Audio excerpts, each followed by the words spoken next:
பாஜக உள்ள வந்துடும்ன்ற பயத்தை காட்டியே சர்வாதிகார ஆட்சிய தமிழ்நாட்டுல தக்க வச்சுக்கிட்டதெல்லாம் கடந்த தேர்தல்ல கை கொடுத்திருக்கலாம். இப்போ தலைவர் விஜயோட அரசியல் வருகையும் பாஜக திமுக கூட்டணி ரகசியத்தை போட்டுடைச்ச தாவேக்கவின் தீவிர பிரச்சாரமும் மக்களை தெளிவாக்கி இருக்கு.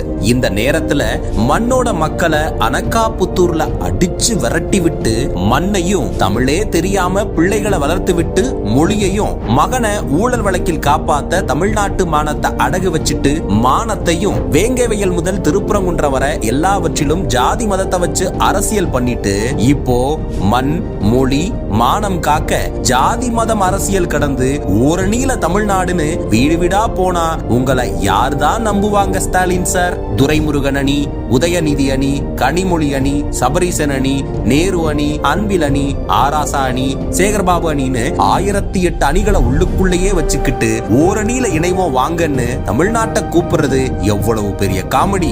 எழுதி வச்ச கேள்விக்கெல்லாம் கையெழுத்து வாங்க எதுக்கு ஒரு நாடகம்? வயசான காலத்துல சிஎம் வரேன்னு வேற வழி இல்லாம நல்லாதான் இருக்கோம்னு பொய் சொல்லும் சங்கடத்தை மக்களுக்கு எதுக்கியா கொடுக்கறீங்க?